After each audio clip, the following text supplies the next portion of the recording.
YouTube, Dawson Ryder here. Welcome to my review for the series premiere of Digimon Ghost Game, the brand new Digimon anime series. Our first true brand new Digimon series in quite a while, since we've done a lot of adventure stuff. And of course was App Monsters, but this is the first one technically that's been called Digimon that's a new one, because that was Digimon Universe App Monsters. Not that I'm saying App Monsters not Digimon, but it's the first kind of more normal feeling Digimon series premiere, and I've been pretty excited for this. I like the adventure series okay, and I like the stuff we've been getting, but it's nice to get a whole new series that has nothing to do with nostalgia and stuff like that. And what did I think of it? I thought it was pretty okay. Anyways, guys, that's it for this one. Until next time, I'm just kidding. I thought this was a very solid premiere episode. I really enjoyed it. It wasn't the type of episode that, blew me out of the water, but it wasn't an episode that bored me. It was kind of like a low-key, basic premiere, but that's kind of what I liked about it. I liked that it didn't try to stuff everything into one episode and show me everything that's going to be ever and try to sell me all the toys. I mean, obviously, it did start to sell the toys, but you know what I mean. I think that I get exhausted with that with Sentai, where they're like, quick, put 50,000 things in the episode, and we have to have it all on the shelves. And it really has a hard time getting me into the show when they do that, because they jam so much into it. It feels more like an extended advertisement than a show. And I like that this one has a good pacing to it.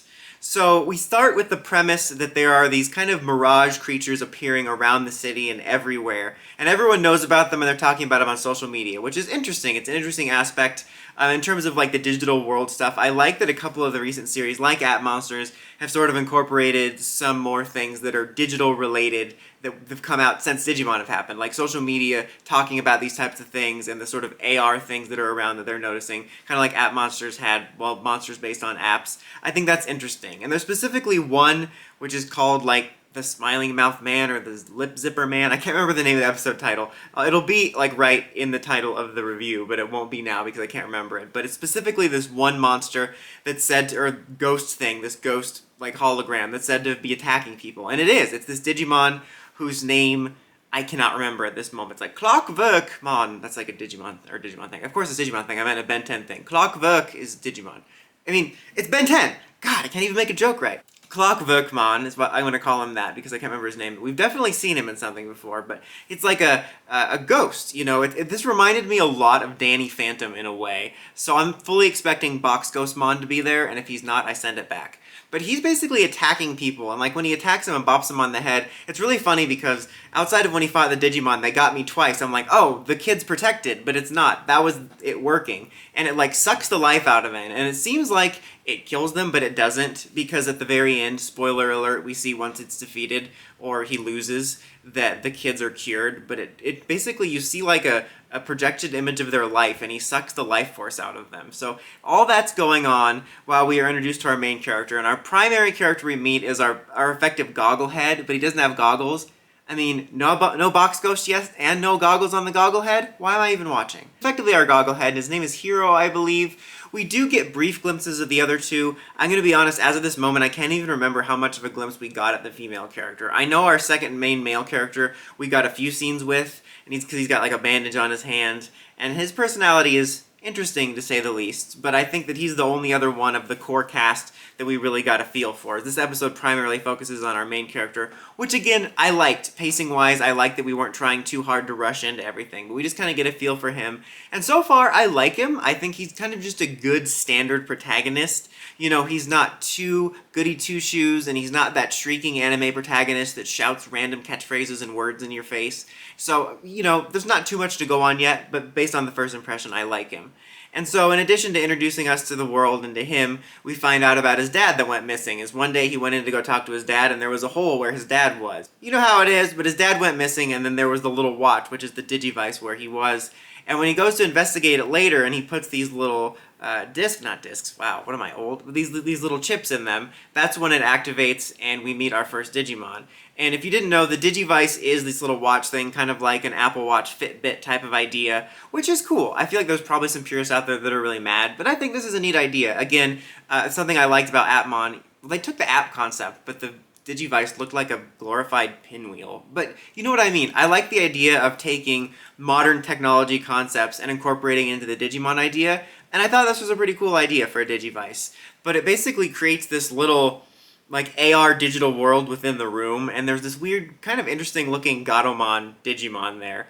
That's there first, and then we meet our main Digimon along with the hologram of his dad. It seems it's not like actually his dad. I don't think it's kind of like Jor-El in the Fortress of Solitude, his dad, who's telling him what a Digimon is, and this is going to be. They call him his little brother. You know, it's his Digimon partner. I imagine with the language they are saying little brother. It kind of reminded me of how Agumon and Savers would call him Aniki all the time. I don't think we translated that here for Data Squad, but that was kind of what it reminded me of. And we get to meet him, and he's my favorite design of the three.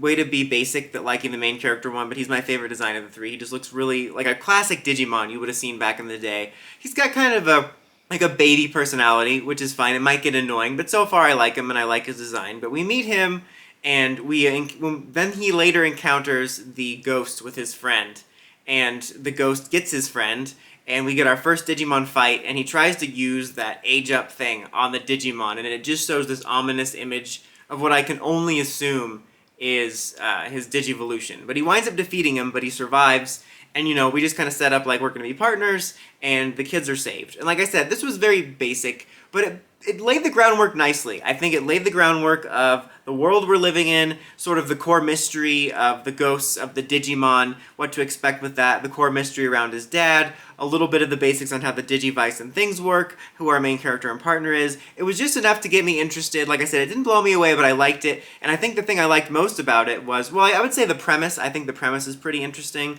but also I think what I liked most is, as I mentioned at the beginning of the review, is I like that they didn't feel the need to cram everything in one episode and we have a good pacing. And I really like the whole Ghost Digimon thing, and I didn't even think about the fact that this is premiering in October and it's kind of Halloween-y, and I really dig that. And like, honestly, the stuff with the Clockwork Digimon was creepy, and it worked really well for this Halloween type of season when we're all getting in the spooky mood, so I really liked that. So I'm looking forward to seeing more. My hopes for the series is to be good, obviously. I really hope that they balance serialized with episodic, because for me, Atmon got too episodic, and so did Adventure 2020 later on. And, or, you know, it was really serialized too, but it handled it strangely, I felt, which I'll get into in my series review. I'm just hoping they do a better balance and it stays good and interesting. I will be covering it week to week for at least a little while. We'll see if I stick with it. I will be covering the series overall, so stick with the channel if you're interested in seeing my reviews, but I don't know if I'll stay with week to week. I might do chunks.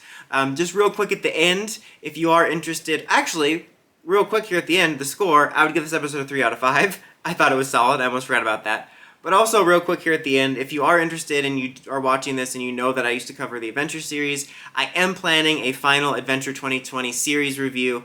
I'm going to be working on that this week. I don't know if it'll come out this week because that takes a little bit longer to work on, but if you are interested in that, that is coming. But I want to know what you guys think of Digimon Ghost Game so far. Let me know in the comments as always. Until next time, don't forget, like, comment, subscribe, and climb the steps and ring that bell so you get notifications for my videos. Dawson Ryder, signing out.